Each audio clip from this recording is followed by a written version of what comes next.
La Feria Internacional del Libro del Palacio de Minería les da la más cordial de las bienvenidas.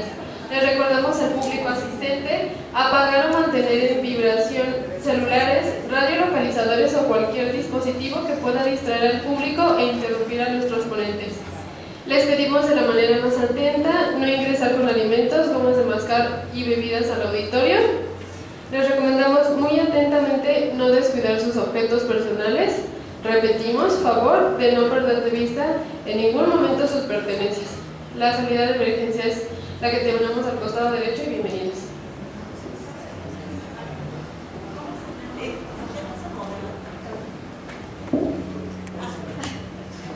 Muy buenas noches, para Editorial Ítaca es un gusto recibirles para esta presentación del libro titulado Paisajes multidiversos, reflexiones en torno a la construcción del espacio social, coordinado por la doctora Araceli Mondragón, profesora e investigadora del Departamento de Relaciones Sociales de la UAM Xochimilco, y la doctora Gabriela Contreras Pérez, investigadora del Departamento de Relaciones Sociales en la Universidad Autónoma Metropolitana. El día de hoy, además de contar con la presencia de las coordinadoras, para la presentación del libro tenemos la fortuna de contar con la presencia de la doctora Liliana López Levi, quien es doctora en Geografía por UNAM, profesora adscrita al Departamento de Política y Cultura de la UAM Xochimilco, la doctora María Paula Noval Morgan, maestra en Historia del Arte por la Facultad de Filosofía y Letras de la UNAM, profesora adscrita a la UACM, y el doctor Roberto Escorcia Romo, doctor en Economía por la UAM, adscrito al Departamento de Producción Económica de la UAM Xochimilco. Para comenzar con la presentación de esta noche, le vamos a dar la palabra en primer lugar a la doctora Liliana López Levi. Bueno, muchas gracias. Gracias a todos por estar aquí, gracias a Gaby y a Araceli por la oportunidad, ¿no?, de poder compartir con ustedes. Bueno, voy a leer a ver si así nos pegamos a los tiempos. Bueno, estamos en el Palacio de Minería, que está asentado en territorios de lo que era la antigua Tenochtitlan, hoy Ciudad de México, de este México tan convulsionado por los acontecimientos, tan lleno de disidencias, de tradiciones, de lugares, de mundos dentro del mundo. Nos ubicamos en el continente americano, en el planeta Tierra, en un universo que desde la antigüedad hasta nuestros días ha sido movido por reflexiones y nos ha llevado como seres humanos a cuestionarnos sobre la realidad en la que vivimos, sobre el cosmos que habitamos, sobre las identidades que formamos, la memoria que recuperamos y las utopías que imaginamos. El espacio es sin duda un componente central de nuestro existir, del habitar, de habernos reunido hoy en este lugar, y es también el centro de la reflexión que ahora presentamos. El libro Paisajes Multiversos se encarga de llevarnos por un recorrido a lo largo de 5 apartados que después de mi lectura se asentaron de manera diferente a lo que nos presentan los y las autores. Para mí son 3 partes. En la primera encontramos la conceptualización del espacio y su vinculación con otros conceptos significantes. Después, la construcción o la producción social de paisajes, territorios y de las territorialidades concretas. Y en tercer lugar, la imaginación y la representación de los mismos. En estas 3 partes se intersectan 3 conceptos clave de la dimensión espacial de la sociedad: el espacio, el territorio y el paisaje, con otros que son propios de los estudios culturales como la memoria, el habitar y la identidad. Entretejido en esta discusión, el hilo conductor nos lleva del universo al multiverso, de la historia dominante del conocimiento a las múltiples interpretaciones de la realidad, del mundo rural a los íconos de la modernidad urbana, de la tierra al mar, de lo habitado a lo visitado, de lo real a lo imaginado, de la memoria a la utopía. Desde un lugar marginal en la estructura de la redacción, las autoras nos cuentan que el adjetivo multiverso viene a partir de la lectura de Ernst Bloch, que utilizó este concepto para hacer una crítica a la idea de progreso, concebida desde los valores occidentales que ubican al avance tecnológico como la punta de lanza, pero que ha producido consecuencias regresivas y destructivas. Es un término que ha sido recuperado por la perspectiva anticolonial con autores como Francisco Serra y Remo Godet. A partir de ahí se construye desde la subjetividad una ontología de posibilidades múltiples, abiertas y cambiantes. El primer capítulo es una presentación epistemológica. Cristina Pisonia nos lleva a recorrer el universo explicado desde el conocimiento situado en la tradición occidental. Como tal, el punto de partida es el pensamiento grecolatino, en particular los presocráticos y sus preguntas sobre el arjé de todas las cosas. Son reflexiones que se produjeron desde un lugar específico de pertenencia concreta, la polis griega, desde sus escuelas de pensamiento, desde sus lazos afectivos y desde una condición social concreta, la de los ciudadanos. Ahí, en ese entonces, se reflexionó sobre la separación entre lo material y lo indefinido, entre el ser y el no ser, y a partir de situarse en un lugar de pensamiento rodeados de una realidad específica, comenzó la reflexión sobre el espacio físico relacionado con la existencia. No se trata evidentemente de ubicar ahí el inicio de la reflexión humana, ni del origen de la observación de los procesos terrestres y las dinámicas espaciales, pero sí se trata de establecer un punto de partida, un referente en la configuración del conocimiento dominante, producido en idiomas europeos, con valores europeos, y que después fue transmitido desde la idea de una supremacía cultural europea, junto con su expansión territorial, con la conquista de los otros continentes, con los procesos de dominación económica y cultural. Por eso, desde América se asumieron las ideas europeas en forma universal, la historia de un pensamiento común y la evolución del conocimiento. En particular, el espacio ha sido desde entonces objeto de la filosofía, las matemáticas, la teología, la física, la sociología y la geografía, entre otras. Varios son los cuestionamientos que se han transmitido a lo largo de la historia y que acompañan al libro. ¿El espacio es el lugar que ocupan las cosas? ¿O se trata de un sistema de relaciones y de acciones?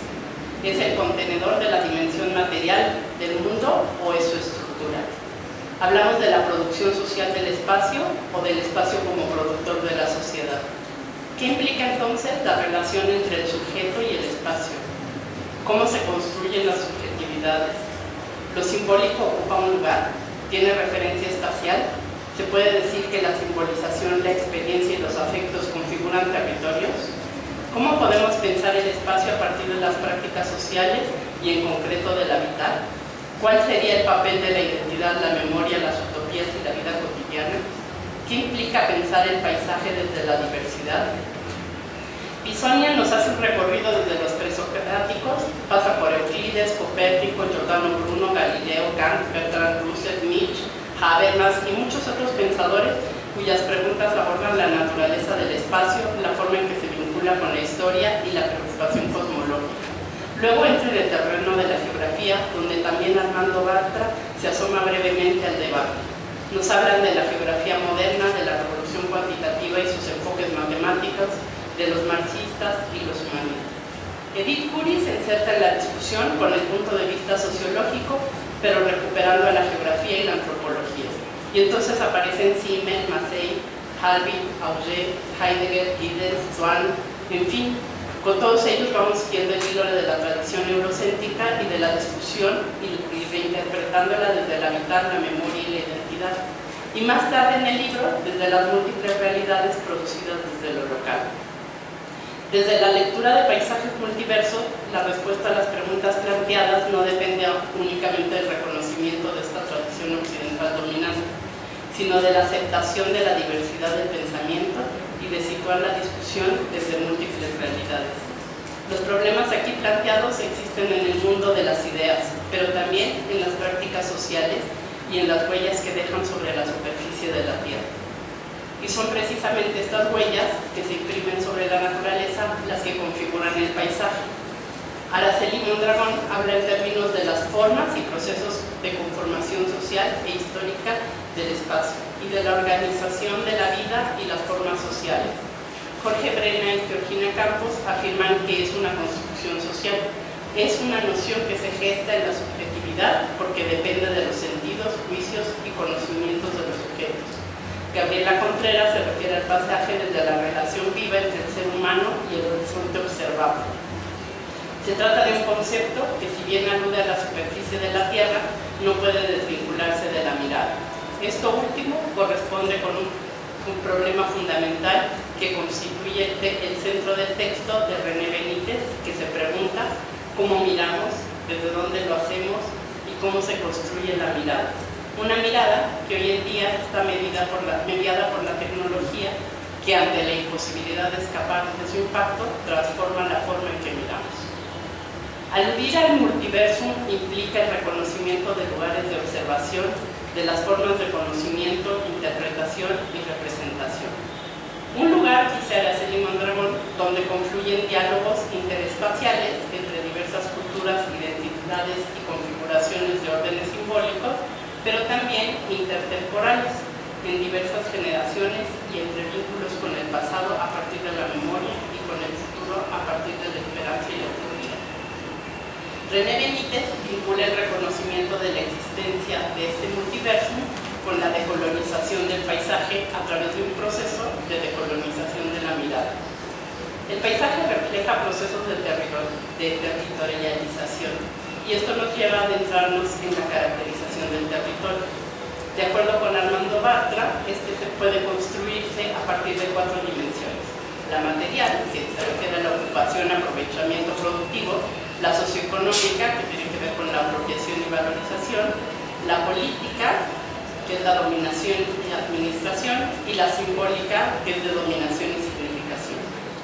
En su texto también afirma que se hace territorio al andar, al hacer crónicas, y en el caso que él analiza, se funden lo material y lo simbólico, lo profano y lo sagrado.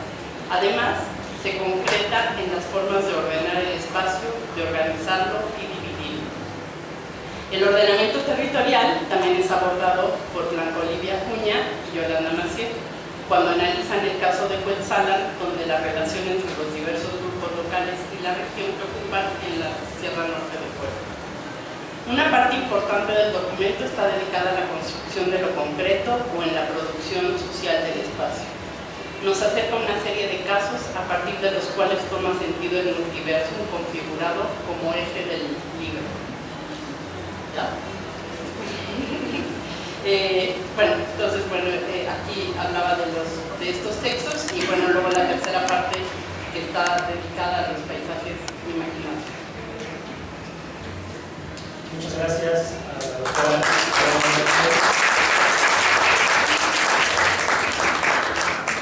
Continuamos con la participación de la doctora María Paula Noval Mora.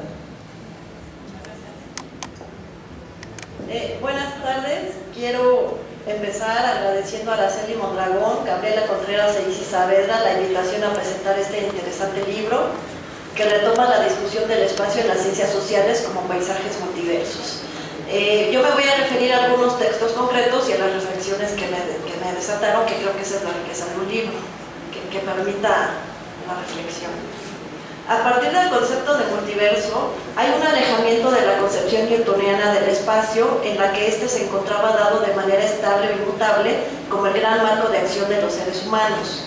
Pero también hay un alejamiento de la historiografía positivista que dio prioridad al tiempo lineal.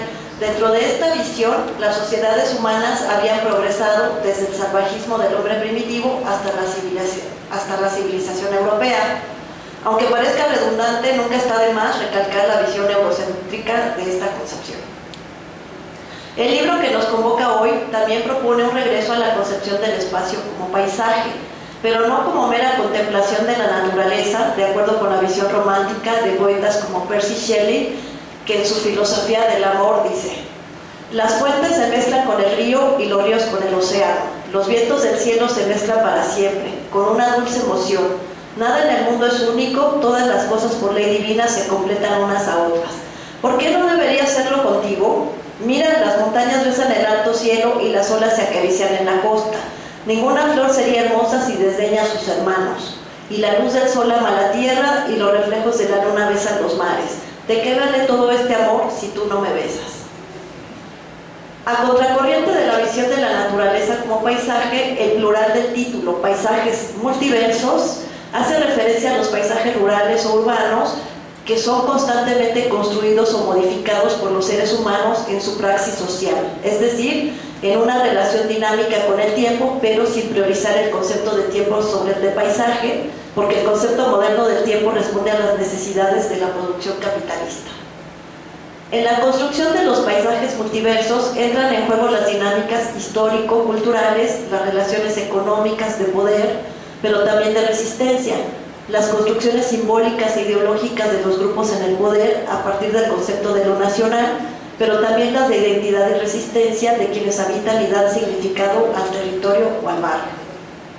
Un ejemplo actual de estas dinámicas histórico-culturales han sido las marchas feministas y de grupos organizados de mujeres en protesta por los feminicidios y la violencia de género, que el 25 de noviembre pasado tomaron las calles e hicieron pintas en monumentos históricos como el Ángel de la Independencia, marcando físicamente un espacio público, pero también simbólicamente. Sí, como señala Edith Curi Pineda en su contribución a este libro titulada Espacio, Identidad Colectiva y Memoria, y cito: la dinámica constitutiva de toda identidad va acompañada de una construcción simbólica que se corporeiza en un sentido de pertenencia a un grupo social o a un lugar determinado. Yo me pregunto, ¿cómo se genera sentido de pertenencia en un lugar como Ecatepec? Espacio habitado y deshabitado al mismo tiempo, espacio dormitorio para los trabajadores que pasan muchas horas fuera del barrio, dejando a niños, niñas, jóvenes y mujeres solos y desprotegidos durante largos periodos de tiempo. ¿En qué medida el abandono, voluntario o involuntario, del espacio público pone en riesgo a la colectividad? Este libro propone reflexiones teóricas y metodológicas, pero también estudios de casos concretos, como la configuración del espacio en Tlatelolco, de Alejandra Toscano Aparicio y Alma Villaseñor Franco, quienes retoman la categoría de paisaje desde la geografía cultural para explicar cómo en la construcción del centro urbano presidente Adolfo López Mateos, Nonoalco, Tlatelolco, se concretó la noción estatal del México moderno a partir del proyecto arquitectónico de Mario Pani. Señalan las autoras que este importante arquitecto del México moderno, al incluir la Plaza de las Tres Culturas en el diseño del multifamiliar, convirtió a Tlatelolco en un guardián de la memoria y de la historia nacional y local, porque integró las raíces indígenas, el legado español y el mestizaje. Sin embargo, en la medida en que sus habitantes se fueron apropiando del espacio y lo han vivido y significado, también se ha convertido en memoria del 68 y del sismo del 85, en paisaje del cambio social y político, del surgimiento de la sociedad civil organizada y, en la actualidad, inciden en él grupos de activistas que mediante diversos proyectos culturales buscan generar identidad, unidad y solidaridad vecinal. El libro que se presenta hoy también abre la puerta a la función utópica en la construcción del espacio social, título del texto en el que Araceli Mondragón retoma a Ernst Bloch para recuperar la utopía, no como algo lejano e inalcanzable, sino como parte de la praxis social. Para explicar los conceptos de arquitectura en su dimensión espacial y de arquitectónica en su dimensión política, Araceli Mondragón explica que existe un vínculo fundamental entre la arquitectónica, es decir, la construcción del universo simbólico, el sentido y las figuras fundamentales de las relaciones sociales y políticas en una época determinada, y las formas de construcción del espacio social en general y la arquitectura en particular. Es precisamente en el estrecho vínculo que la ética y la estética mantienen con la arquitectura donde se introduce lo sublime como posibilidad de instauración del orden político y del Estado moderno, como vimos con el ejemplo de Tlatelolco.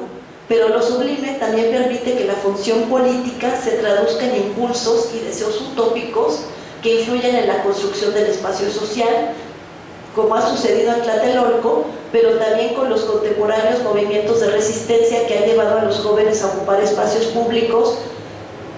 Y menciona a Araceli Mondragón los ejemplos de los jóvenes en las acampadas de los indignados en Madrid, la presencia de los jóvenes egipcios en la Plaza Tahrir, o en Nueva York con el movimiento Occupy Wall Street, movimientos que se oponen a la actual reestructuración neoliberal del capital.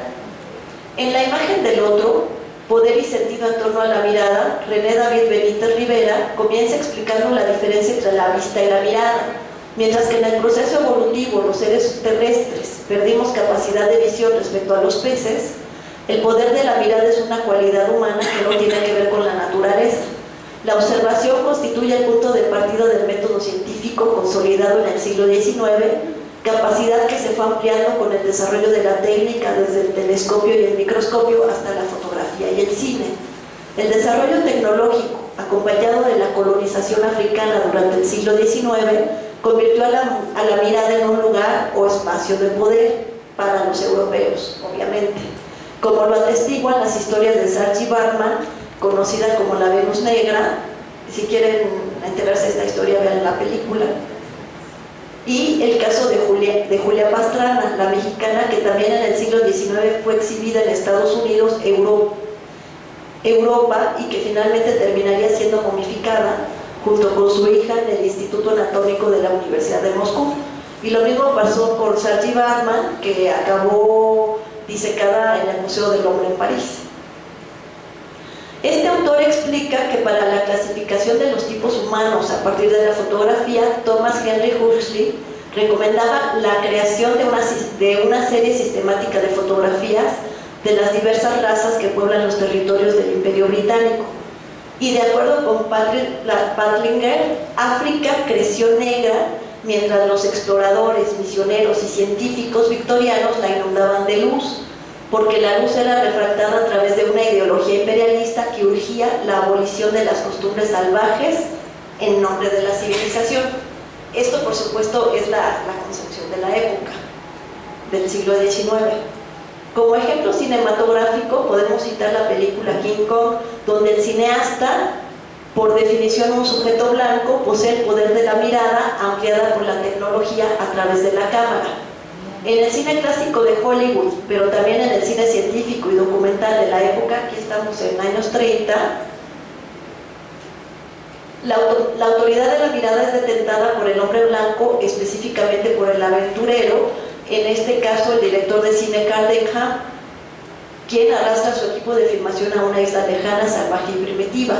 En su libro Piel Negra, Máscaras Blancas, publicado en 1952, el psiquiatra y psicoanalista de origen martinicano Frantz Fanon se preguntaba justamente por la constitución psíquica de aquellos que no poseían el poder de la mirada, es decir, de las personas colonizadas, cuya imagen ideal no se construye a partir del estadio del espejo, como explican acá, sino que siempre está mediada por la mirada del blanco, impidiendo su subjetivación.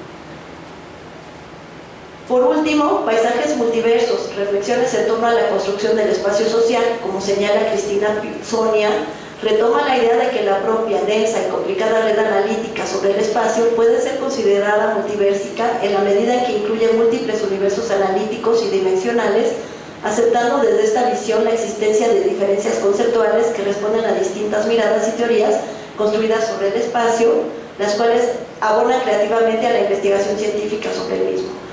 En un impresionante ejercicio de síntesis, Cristina Pizzonia da cuenta de esta densa y complicada red analítica en el texto titulado Filosofía, Ciencia y Espacio, que abre las páginas de este libro y el cual los invito a leer. Muchas gracias.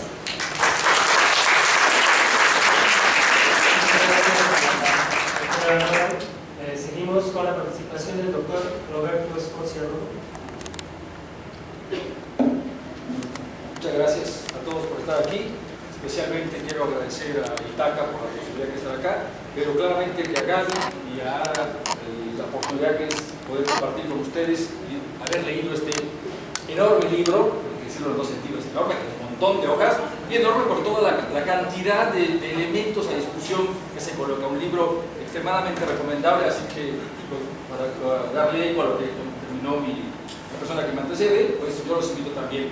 Miren, quiero reflexionar sobre el texto desde dos deformaciones que tengo yo. Uno, que la última vez que yo estudié espacio, en estricto sentido, fue cuando estudiaba topología de los cuerpos, o sea, en la parte de matemáticas, y eso lo dejé un poco atrás. Cuando leí el texto de Cristina, empecé a recordar cómo se interpretaba todo el asunto del espacio y entré en crisis, recordé, por ejemplo, yo lo probé teoría de la medida, entonces no quiero entrar mucho en este texto valiosísimo que reflexiona sobre la filosofía de lo que es el espacio. Otra deformación que es mía, tiene por mi intento siempre acercarme al pensamiento de Marx, que me gustó muchísimo la idea de que se coloca el espacio desde dos puntos. Desde la idea de lo material, que se combina con lo simbólico identitario. En esta mezcolanza está implícita una temporalidad. Y esto para mí es el punto clave de todo el texto que está acá. ¿Por qué? Por ejemplo, el concepto de Curie, que maneja Curie, es interesante. El espacio es un constructo social. Yo recordé esta idea de Marx: no hay un individuo, no hay un ser natural. El ser va dependiendo del momento social que se inscribe, que se define como tal. Y esto me encantó. Es decir, desnaturalizamos al espacio. Y ese es un punto, en mi opinión, fundamental. Porque aquí habría a veces que entender, recordé inmediatamente esta idea mitológica, no sé si ustedes recuerdan, non plus ultra, esta idea de que no hay nada más allá que el estrecho de Gibraltar, con Hércules, y después España se colocaba en su escudo, que sigue siendo plus ultra, ¿sí? Hay más allá de esto. Lo cual significa que depende del momento en que nos encontremos, la técnica con la que contemos, la capacidad de hacer un viaje al mundo, definimos el espacio. Y esto, en mi opinión, es muy valioso. Proceso, entonces, espacio es proceso en devenir. Entonces, no es algo cósico, no es algo que ya esté dado, y esta, en mi opinión, es el punto, la cosa más importante de discutir en todo el libro. Ustedes pueden encontrar detalles, cada uno de los textos enfatiza en algo, pero en mi opinión, esta es la clave. Además, es un proceso siempre en disputa, un proceso siempre que implica la transformación, pero el enfrentamiento, el conflicto, la identidad, pero una identidad que siempre está, digamos, rompiéndose. Este es un punto, en mi punto de vista, muy importante. Iniciaría que la disputa tiene una dimensión hegemónica, y aquí quiero enfatizar dos ideas que hay en el texto, una en el texto de René y otra en el texto de Araceli. La idea de la dominación hegemónica, recordé inmediatamente a Gramsci. La clase dominante define lo que nosotros debemos entender como lo correcto, porque René dice: a mirar se aprende. ¿Qué miramos? Nosotros no podemos mirar lo que sea. Hoy, por ejemplo, estamos aprendiendo a mirar que la mujer está en un estado tanto como el del varón. Esto no se aprende, no se tiene de nacimiento, dice Ara, o más. No voy a entrar en debate, pero este es el punto. Estamos siempre discutiendo qué mirar que debe haber equidad, mirar que hay una superioridad. Ese es el punto que se va instaurando, que no es una naturaleza, se va siempre peleando. Pero aquí yo diría, bueno, peleando un poco con ellos, ¿qué es la identidad colectiva? Porque si la identidad colectiva se pone por una clase dominante, lo colectivo también es debatible. Yo no lo elegí, fue instruido de esta forma. ¿Qué miramos? Dice él. ¿Quién nos dice qué mirar? Me preguntaría yo. ¿Quién nos dice qué mirar? Recordé también a Orwell, 1984, el Gran Hermano. Nos miran todo el tiempo. Hoy no estamos lejos de eso. Un amigo que le gustaba el celular, yo no sé nada. Él sí le sabe, dice que con tu GPS prendido todo el día, sabe perfectamente dónde estoy. No, bueno, se nos está acabando el tiempo, bueno, me avanzo en otra cosa. Y la idea que está en René me gusta mucho. Recordé también esta frase que está en su texto, así que no la recordé: cogito ergo sum. Yo la cambiaría como por video ergo sum. Veo, luego soy. ¿Qué estoy viendo? Este es un punto importantísimo. Ara, por su parte, discute una idea. La copié aquí. Yo no soy tan formal, perdónenme. Para la próxima, si hago un textito, me sentía un poco mal ahora que mis colegas sí tenían algo muy listo. Yo lo venía haciendo en el metro, entonces. Ara dice: cada época construye las casas y las ciudades a su imagen y semejanza. Habla de dos verbos para construir, de latín: colere y a edificare.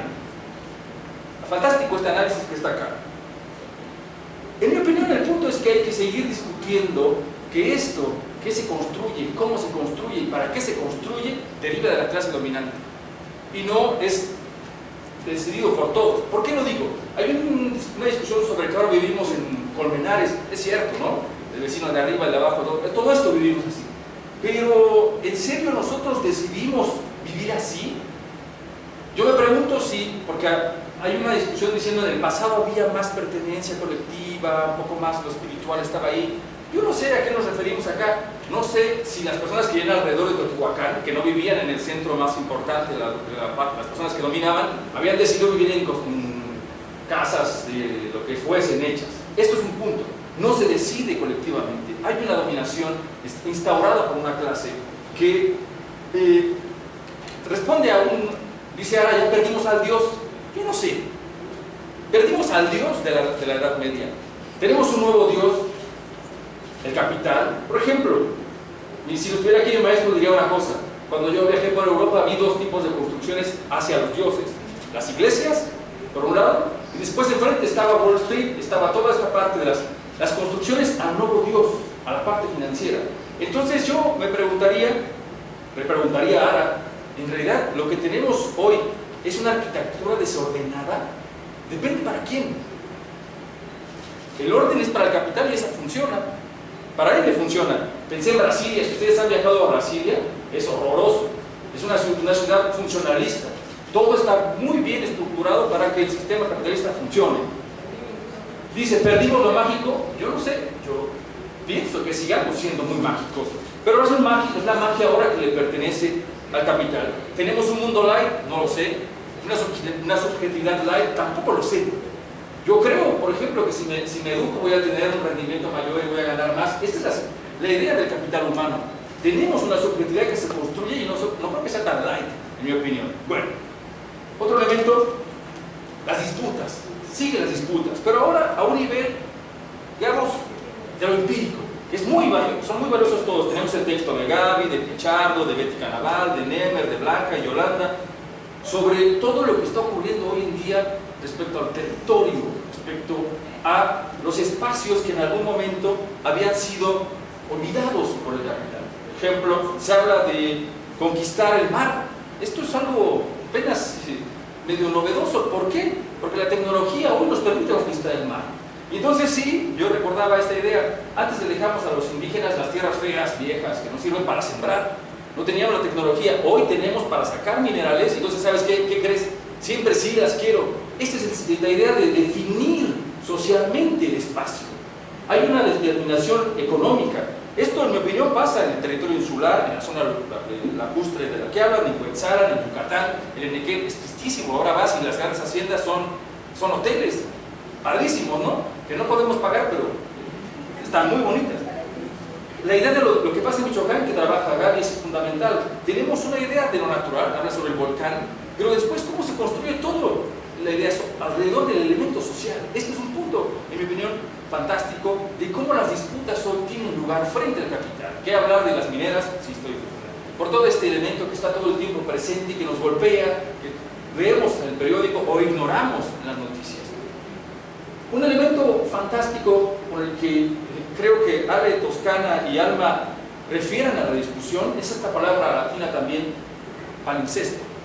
Maravilloso. Nosotros no tenemos purezas. Hay una historia de los espacios. Y Tlatelolco es fantástico, pero donde estamos parados también. Está bajito de nosotros algo que, bueno, supongo, algo que vivimos. Entonces no somos resultados del momento actual. Tenemos una historia donde coexisten muchas cosas. Morfología, significaciones de todo el tiempo. Nosotros como mexicanos no vivimos igual la Reforma que lo viven las personas que transitan en Nueva York. Porque tenemos una historia que nos hace distintos, aunque tengamos los mismos edificios grandototes, feos, horribles. Mi mamá le daría miedo subirse al elevador, porque si se atoran en el 200, ahí se queda terror. El último elemento, ya para acabar, lo político. Este libro está lleno de una discusión política. Fascinantes son para mí, por ejemplo, estas cosas que habla Isi Saavedra sobre la parte cultural, la parte de qué soy yo en el espacio. Pensaba, ella habla de irse al otro lado, qué significa pasarte al otro lado, pero también qué significa vivir, por ejemplo, en la frontera. Los amigos chihuahuenses odian que lleguen a la frontera, porque tienen otra identidad, tienen otra cultura. Estos son rompimientos. Personas que abandonan sus espacios, los jornaleros, que son un caso fantástico. ¿Qué pasa con ellos? Ya se me acabó el tiempo. Última cosa, sobre Berlín. Un texto maravilloso, hecho por Noemí. No sé decir sus nombres, sus apellidos, así que eso lo voy a decir. Noemí. Y yo diría sobre Berlín una cosa. El espacio no solo se construye, también buscamos olvidarlo. Cuando uno camina en Berlín, cuando uno va a Alemania, la gente quiere olvidar lo que pasó. Esto es interesante. No solo construimos, queremos borrar. Queremos borrar de nuestra mente cosas que no nos gusta tener. Bueno, invitados a leer el libro. Muchas gracias.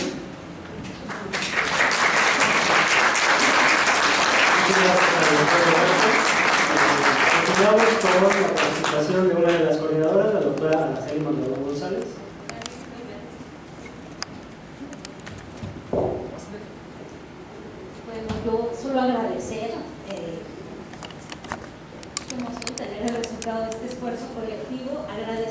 quizá comentar, bueno, ya hablaron un poco con relación al título, que es Paisajes Multiversos, y que tiene que ver justamente con pensar el espacio en estas múltiples dimensiones, que no solo tienen que ver con esta concepción del espacio como algo físico, como un lugar, sino con todas estas dimensiones subjetivas son fundamentales. Comentar también un poco por qué elegimos esta imagen, que es una pintura de Arturo Ruiz, que se llama El sueño de la Malinche, y que justamente da una idea de cómo el espacio se construye objetiva, pero también subjetivamente, cómo se construye en un diálogo intertemporal, en el que, bueno, pues aquí está la Malinche y está la iglesia en la punta del cerro, pero debajo está la pirámide. O sea, como hay muchos estratos de tiempo, de espacio, que están configurando todas estas dimensiones del espacio. Y eso, bueno, es lo que quisimos un poco expresar, agradecer a los presentadores que estuvieron magníficos, a los asistentes, y le doy la palabra a Gaby Contreras, que es la otra coordinadora.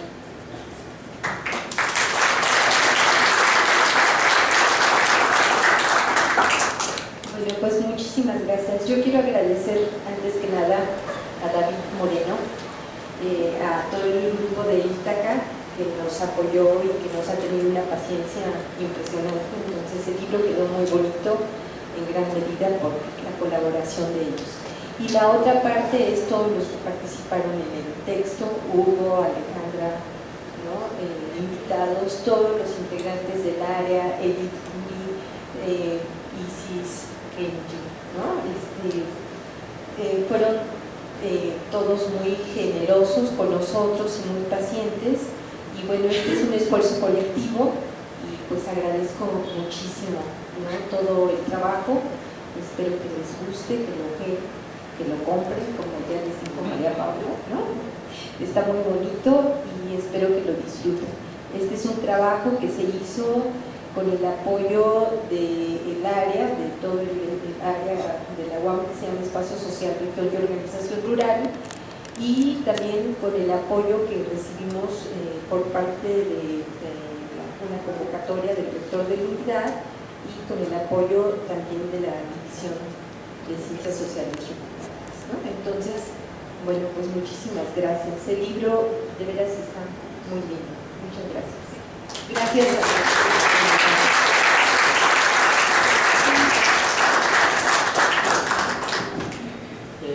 Bueno, muchas gracias. Tenemos 5 minutos para ver una pequeña ronda de intervenciones, de comentarios por parte de los asistentes. Entonces, si gusten, levanten la mano y les acercamos el micrófono para que puedan participar.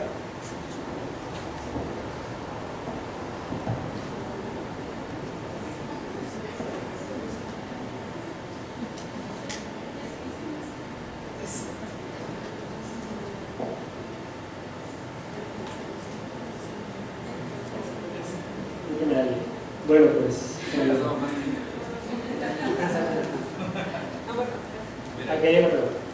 no es pregunta, bueno, pues también es agradecer mucho. Sin la dedicación y la paciencia de Gaby y Araceli, esto no hubiera salido, y para nosotros pues es material para la docencia, para la investigación, para seguir trabajando, pero pues también es motivación, ¿no? Es motivación cuando vemos que los esfuerzos colectivos pues cuajan en algo, y pues se los debemos a ustedes dos.